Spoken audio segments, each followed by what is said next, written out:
Do you have no one to run with in Apex Legends and you're constantly solo queuing every single time you play the game? Well, my name is John Doe and I'm here to give you 5 tips that'll help you to solo queue in Apex through your diamond rank to hopefully help you hit masters this split. Let's get right into it. Number 1, choosing your legend.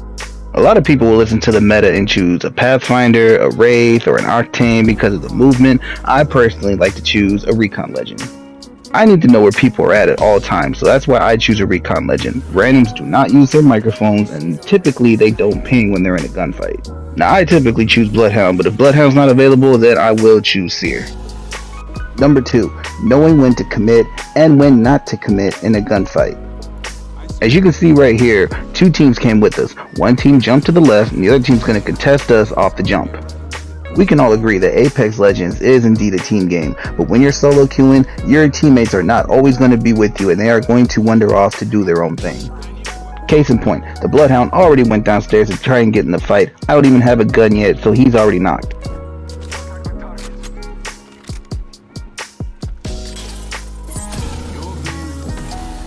Only pick up 1 on scan, but 2 teams landed here. You gotta remember those kind of things. So I'm not gonna jump down for that one guy. Now I see my teammate jumping down. I'm pretty sure he's going to try and stick the res. So let me try and get eyes on him. Hopefully he doesn't get knocked. So they got the full kill on the Bloodhound. There's still 2 teams down there fighting it out. So we're going to wait, try and grab the banner, and maybe reset. Now this is where I like to make a mental note to remind myself later on in the game that, hey, this Bloodhound died when he was split from y'all. He's going to do that later on. So just remember those kind of things. They'll help you later on. Now my other teammate jumps down, he grabs the banner, but then he starts shooting his gun. Now I could have jumped down there to help him out, but I know he wasn't going to stay down there to fight that. Now you have to listen to sound cues in the game. They will give you the advantage in a gunfight to what your teammate is doing or what's happening around you. My teammate already cracked shield on one, he knocked the other, so I know that there's one left with a weak shield. That's when I decide to full commit, try and swing this guy, get the full kill to wipe the team. Now I didn't have the best guns right there. I had a longbow, an EVA 8, and a white shield. But just listening to the audio cues in the game gave me the confidence to go down there and wipe the rest of the team. A very close gunfight, but luckily we grabbed the banner, we wiped the team, now it's time to get a full reset and make our move from there. Number 3, knowing when and when not to initiate a gunfight. Now there's a lot of people who solo queue in Apex Legends. Everybody has their own unique style of play. Me personally, I'm one of those players who likes to have a team with me whenever I make a move. And this tip actually goes hand in hand with number 1 with choosing your legend, because I like to be the IGL of my team.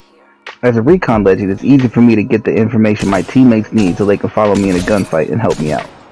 Case in point, this team just revived one of their teammates in this area, so I know one of them has no loot. I put shots on the caustic, I get him on scan so my teammates know how much health he has. I throw my ult to the left to give my teammates the information they need. Now with being the first person in, I gotta make sure I don't get knocked.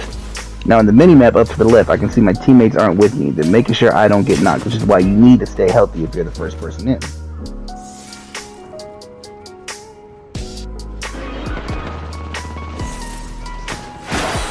Now back to point number 1. I could have slid into the building to knock that person on the staircase, but if I lost that fight, my teammates probably would have backed off completely.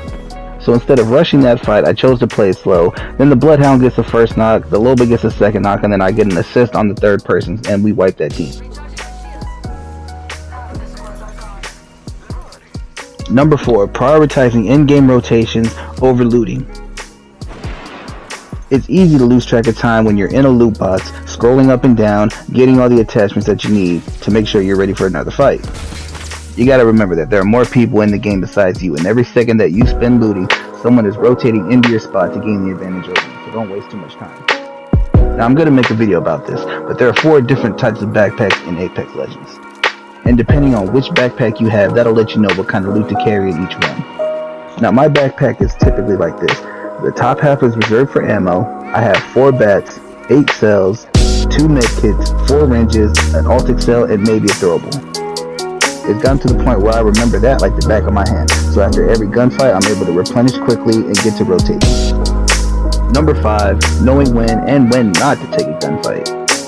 Now we can all agree that the easiest points in rank come from third party in the team to get the easy kills. However, not all fights are going to require you and your team to go in to third party it. Not only that, but not every team you run into is going to require you to engage in a gunfight with them. Now, if you have to engage in a gunfight, you gotta make sure that you're in a good spot enough to do so. Take this fight, for example. The Bloodhound had already pinged a team to my left that was in a low ball.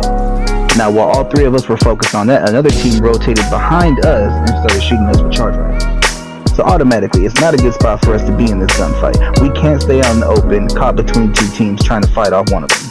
The Bloodhound pings this building, so me and the Lobo rush over here so we can all regroup. Remember, Apex is a team game. You don't want to be split from your team, caught in the open, trying to shoot your way out of a situation. Luckily, the team that the Bloodhound had pinged, they rotated out, so that leaves just a 3v3 with us and this team right here. I'm not gonna lie, me personally, I hate locking down a building trying to defend it. I'd rather be the ones on the outside trying to push my way in. I'm not gonna lie, in these kind of gunfights right here, it's all about pacing. Who makes what move first, who gets knocked first, and who does what after who makes what mistake. For this team right here, they're just playing a little too antsy. They're only coming through two doors, the one on my right and the one on my left. In these situations right here, I like to stick next to at least one of my teammates to make sure that they don't get knocked. Remember, patience and slow playing, those are key factors in a gunfight that'll give you the advantage. This Newcastle makes his move, he makes the first mistake, and that gives us the advantage. Now, after getting a knock, a lot of people would go out there and thirst to kill. Play it slow, don't overcommit.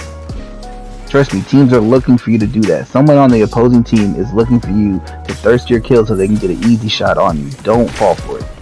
It's little things like that because I realized my teammates weren't with me. Why is that? Well, that's because the Catalyst is trying to revive the Newcastle. The Bloodhound and the Lobe on my team took out their third, so I know if I play it slow, we can regroup, get the team wipe right here.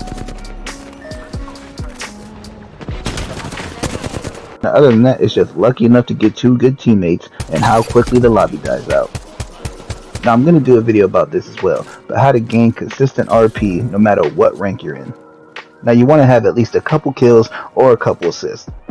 Now, the majority of people who play Apex are not going to be able to consistently get 5 to 7 kills every single game. You got to be realistic, but 1 to 3 kills with an assist or 2, that's very doable.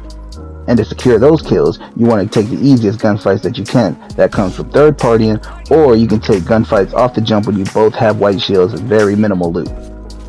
And once you have those kills or assists, it's just about securing your placement points for the end game.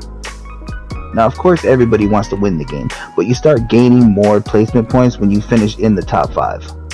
So whether or not you get kills or assists in the early game, it's all about placement.